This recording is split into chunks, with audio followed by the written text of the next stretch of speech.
Boa tarde, turma! Iniciando a apresentação do seminário da disciplina de Restauração Ambiental, vamos falar sobre restauração do cerrado. Os integrantes do grupo são Heloísa, Ingrid, Isabela, Sofia e Wilklin. O cerrado, um grande bioma rico e ameaçado. O cerrado é considerado o segundo maior bioma do Brasil. Ele perde nesse sentido de extensão apenas para a Amazônia. Seus recursos sustentam milhares de grandes agricultores, comunidades tradicionais e povos indígenas, e vai representar 30% do PIB nacional. O cerrado tem sua faixa territorial com mais de 2 milhões de metros quadrados, e esse bioma vai acolher as 3 principais e maiores bacias hidrográficas da América do Sul, sendo elas Amazônia Tocantins, São Francisco e Prata. Ele vai contribuir com 14% da produção hídrica brasileira. E se fizer uma estimativa onde seja tirado a Amazônia da análise, ele vai corresponder com 48% de toda a produção no resto do território. Nas últimas décadas, o cerrado foi o bioma que tem sido a principal área de expansão do agronegócio. Estima-se que 48% do bioma perdeu suas características de vegetação natural e foi revestido em pastagens, culturas e outras formas de uso atrópico. A região do Cerrado, que compreende o norte e nordeste do Brasil, vem sendo considerada a próxima região de expansão agrícola brasileira. Ela compreende uma faixa dos estados do Maranhão, Piauí, Tocantins e Bahia. E, juntos, eles vão formar o acrônimo MAPTOBA. Além de ser uma região marcada por conflitos pela terra, essa nova fronteira agrícola ela vai significar também um impedimento para a conservação do cerrado. O cerrado representa 5% da fauna mundial e, segundo dados nele, há mais de 320 mil espécies representativas, sendo que dessa, cerca de 67 mil serão invertebradas. Estima-se que 20% das espécies nativas e endêmicas já ocorram em áreas que não são protegidas, e 137 espécies de animais já correm risco de extinção. O cerrado ele foi classificado como hotspot. Esse foi um termo criado por Norman Mills, que significam pontos quentes. Isso seriam regiões planetárias que possuem alto grau de biodiversidade e de endemismo, só que em contrapartida isso está ameaçado, então eles são considerados áreas prioritárias para a conservação.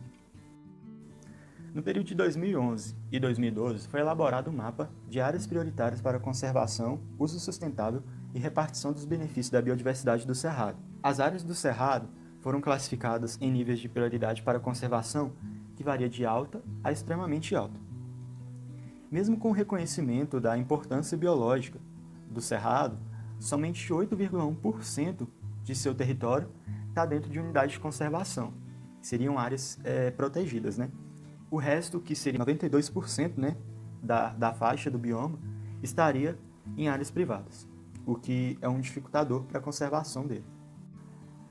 Esse mapa que a gente está mostrando aí, a gente vai notar a baixíssima área, onde é compreendida as unidades de conservação, que estão representadas pela cor verde. A ecologia do cerrado. O cerrado é composto por diversas tipologias vegetais, que são resultado de diferentes fatores, tais como histórico de ocupação de área, características de solo, clima e relevo, e influências da dinâmica do fogo.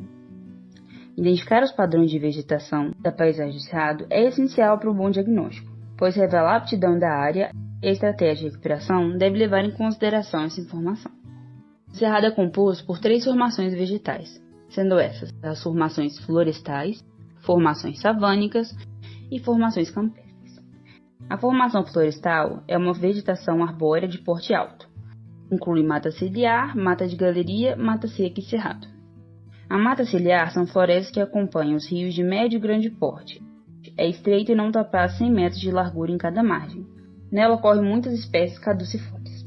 A mata de galeria são florestas que acompanham os rios de pequeno e médio porte e formam corredores fechados, as galerias, que sombreiam os cursos d'água, e as espécies predominantes dessa área são as perennifólias. Já a mata seca ocorre em interflúvios, em regiões ricas em nutrientes. São formações que alcançam mais de 20 metros e não ocorrem gramíneas em seus bosques. O cerradão ele é adaptado a longos períodos de seca. Seu subbosque é formado por arbustos, ervas e gramíneas, é um tipo de cerrado mais denso. Seu dossel é contínuo e a altura das árvores não ultrapassam 15 metros. A formação savânica é um tipo de cerrado típico, com vegetação esparsa de árvores baixas e com tronco retorcido. A gente pode citar como exemplo o cerrado sentido restrito e a vereda. O cerrado sentido restrito, também conhecido como stricto sensu, é um tipo de cobertura arbórea esparsa. Suas árvores são baixas, com ramificações irregulares e retorcidas, possuem casca grossa e sulcada, não ultrapassando 8 metros de altura. Já a vereda é um tipo de vegetação que possui a palmeira Mauritia flexuosa, mais conhecida como buriti, como dominante. Ele está associado ao afloramento do lençol freático, e apesar de serem muito importantes zonas de refúgio da fauna, elas têm sido altamente destruídas para darem lugares às barragens. Já na formação campestre, são campos onde predominam pequenas ervas, gramíneas e alguns arbustos. Nós temos 3 tipos de campo: campo sujo, campo limpo e o campo rupestre. Os campos sujos possuem exclusivamente espécies arbustivas e herbáceas, menos desenvolvidos que nas espécies do cerrado sentido restrito, e ocorrem em solos rasos e pedregosos. Já no campo limpo, predominam as espécies herbáceas e raramente ocorrem arbustos. É encontrado com mais frequência em encostas, chapadas, circundando as veredas e nas bordas das matas de galeria.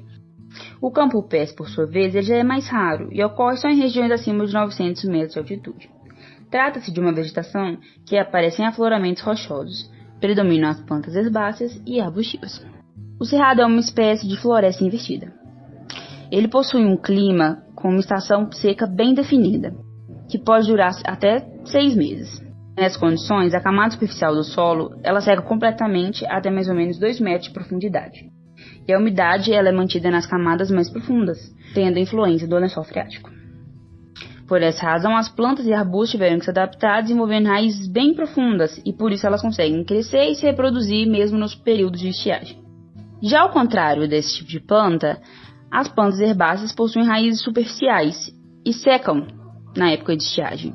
Essa biomassa seca serve de combustível e é uma das causas maiores de tantas queimadas. O fogo tem sido a causa da degradação do cerrado. Ele esteve presente durante a formação do cerrado e faz parte de sua ecologia, tanto que a vegetação evoluiu, adaptando-se a ele. Mas a frequência e intensidade do fogo vem aumentando de tal forma que essa tem sido uma das principais causas de degradação deste bioma. As tipologias vegetais vêm se descaracterizando em frente às sucessivas queimadas. Por exemplo, o cerradão. O cerradão com alta incidência de fogo torna-se um cerrado, que por sua vez vai se transformar em um campo-cerrado, e assim por diante. O fogo ele traz grandes consequências sobre o padrão da vegetação. Por exemplo, ele causa diminuição da altura da vegetação e elimina uma parte das espécies arbóreas. A mortalidade das plântulas também pode atingir entre 33% a 100%. E em locais que sofreram queimadas por 4 anos seguidos, as espécies arbóreas tendem a desaparecer. A fauna ela é uma grande aliada na recuperação do cerrado. Animais são polinizadores, dispersores e predadores de sementes. Nas florestas tropicais, cerca de 90% das árvores dependem dos animais para se reproduzir. Sem esses animais, muitas plantas seriam estéreis. Os frutos formados servem de alimento à fauna, e nesse processo ocorre a dispersão de sementes. A regeneração natural é possível somente quando houver animais que transitem pela área e espalhem as sementes. Existem técnicas de restauração atuais que visam a atração da fauna para potencializar a regeneração natural. Criar condições para sustentar e atrair a fauna é essencial para a recuperação do cerrado. Por exemplo, preservar árvores nativas em meio às zonas de produção serve como refúgio e abrigo à fauna e contribui para a sua dinâmica. A lei florestal trouxe facilidades para a gestão das áreas de conservação, mas também trouxe a sua flexibilização. A proteção do cerrado e os serviços ambientais que ela oferece é tão importante para o desenvolvimento da região e depende do planejamento e do gerenciamento dos projetos de recuperação e conservação das reservas legais e das áreas de preservação permanente. Para isso, o desempenho dessa tarefa com rigor e eficiência é de responsabilidade dos empresários e produtores envolvidos no meio rural. As leis florestais que reúnem todas essas regras que tratam do uso e conservação do meio ambiente são Lei 12.651, Novo Código Florestal Brasileiro e Lei 9.985, Sistema Nacional de Unidade de Conservação, o SNUC. A seguir serão apresentados alguns itens da legislação importantes na adequação ambiental de uma propriedade rural. Área de Preservação Permanente, APPs. As APPs adequadas à legislação devem estar conservadas e formadas por matas ciliares e matas de galeria, sendo regiões de altíssima diversidade. Podem ser entendidas como corredores ecológicos. As APPs, como são chamadas popularmente, protegem locais com fragilidades e riscos de degradação.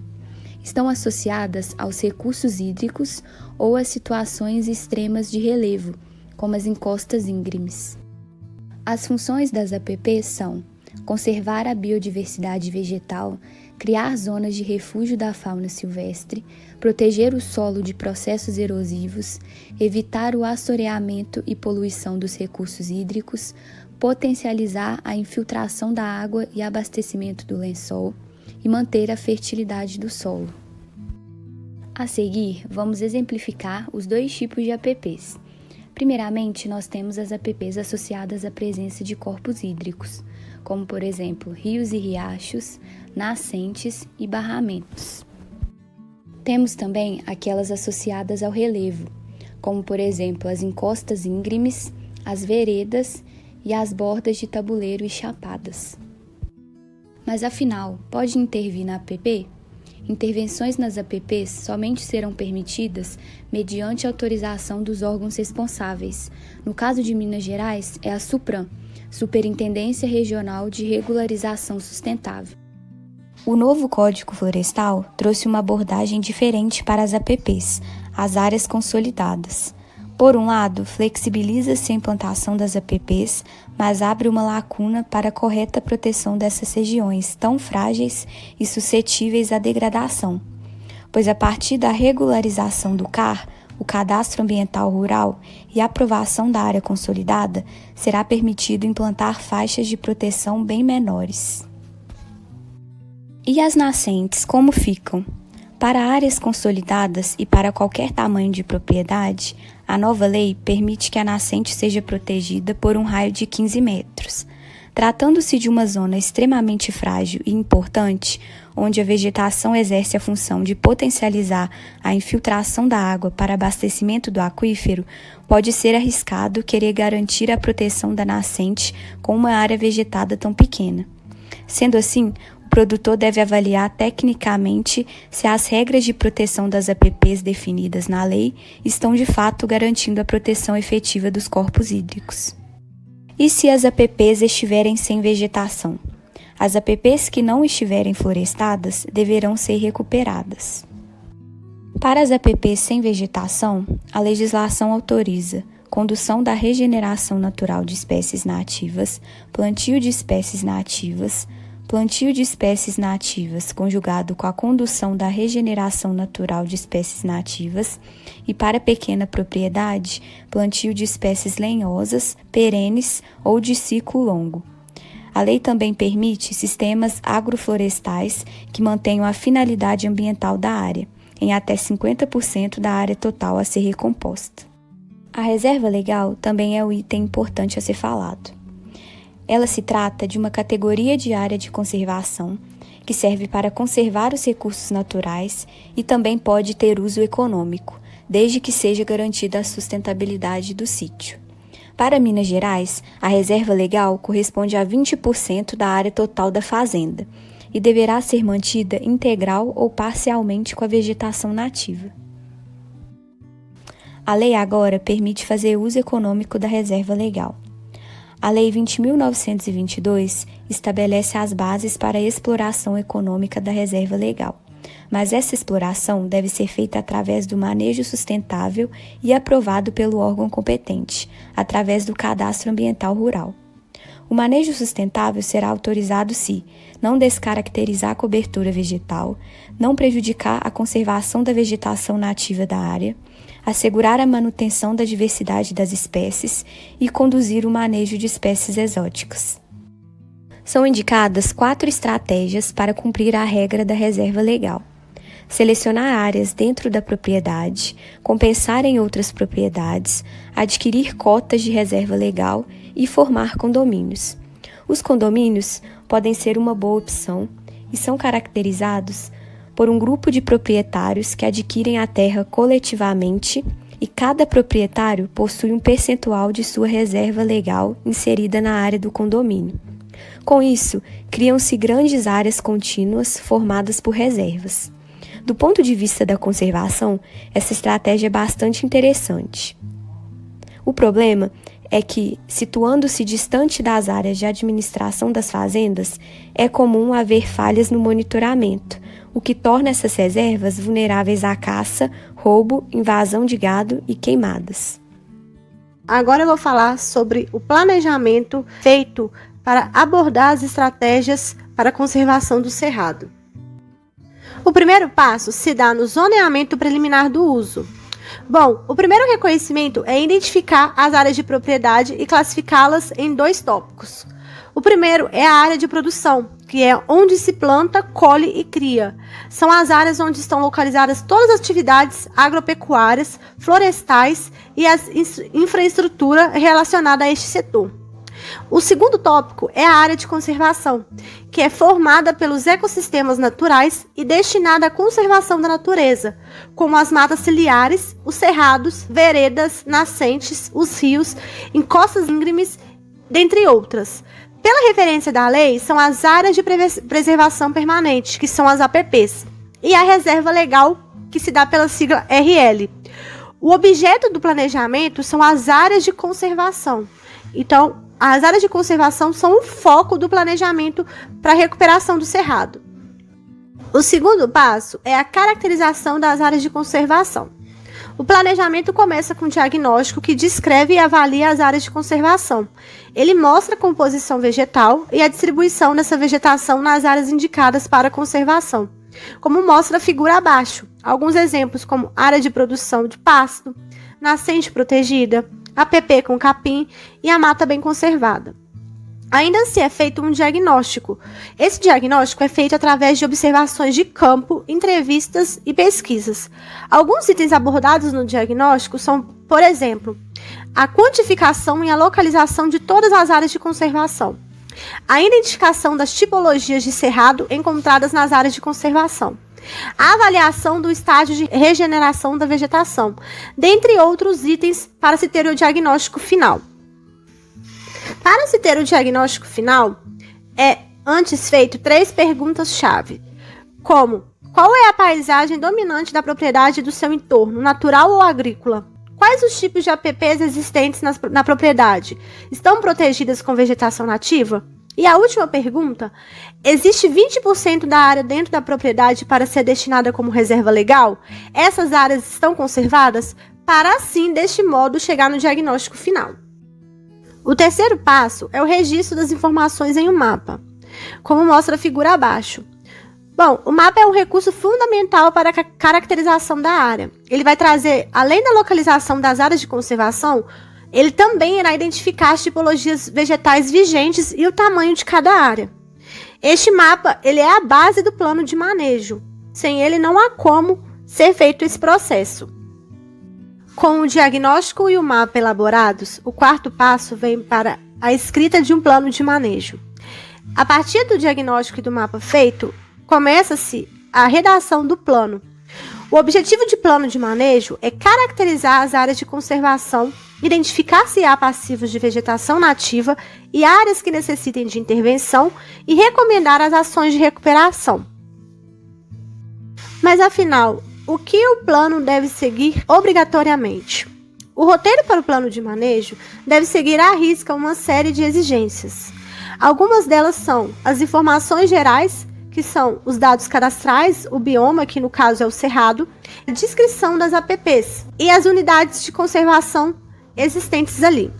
Também deve haver a recomendação de manejo, que será, após o diagnóstico e quantificação das áreas, deve-se reservar um capítulo com as recomendações de intervenções necessárias, tanto para as APPs quanto para as reservas legais. E, por último, deve conter as conclusões, que é a última parte do plano de manejo, contendo uma síntese do projeto com todas as áreas onde se identificou necessidade de manejo e ou tipo de manejo indicado. Sobre as estratégias para recuperar o cerrado, Elas são adotadas para recuperação e vão variar da intensidade de manejo. É importante que a gente entenda a diferença entre área degradada e área perturbada. A área degradada é aquela que, após sofrer alterações, perde sua vegetação original e os meios bióticos para se regenerar. Portanto, sua resiliência é muito baixa ou nula e depende de grandes intervenções para o retorno da vegetação. Um exemplo clássico são as áreas de mineração, que perderam totalmente a camada superficial do solo. Sendo assim, o substrato estéril não é capaz de se regenerar.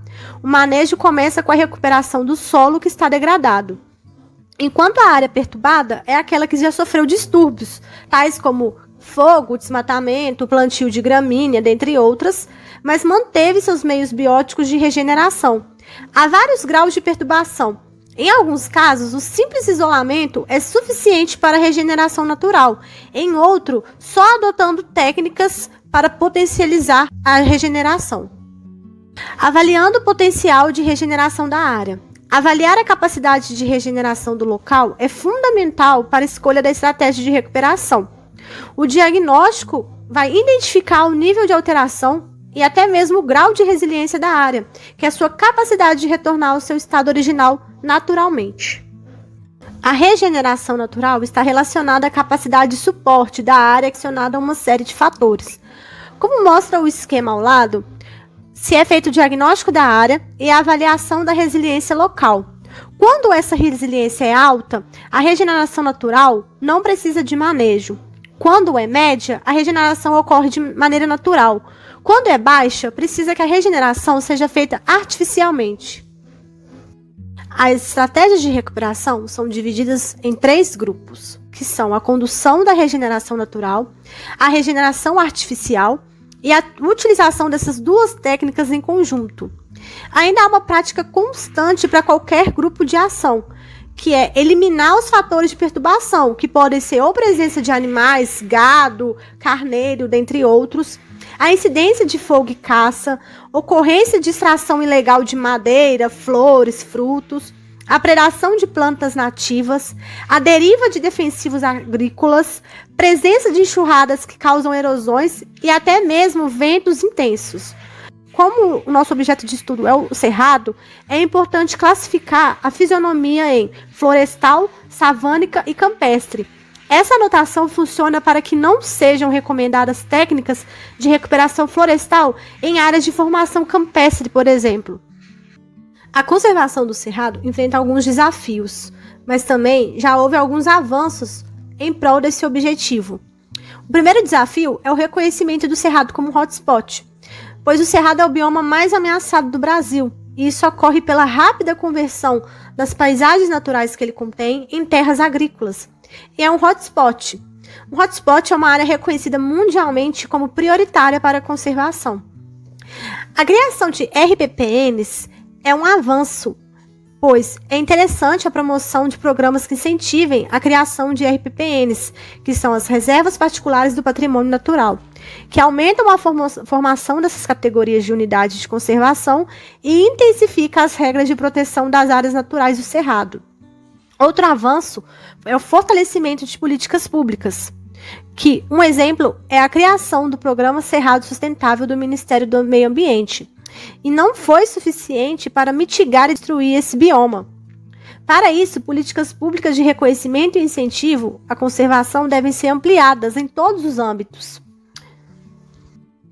Um avanço são os programas de educação e conservação ambiental, envolvendo diferentes públicos que trazem o entendimento da ecologia e conservação do cerrado, disseminando informações para a diminuição do desmatamento e fomentando projetos de conservação da biodiversidade desse bioma.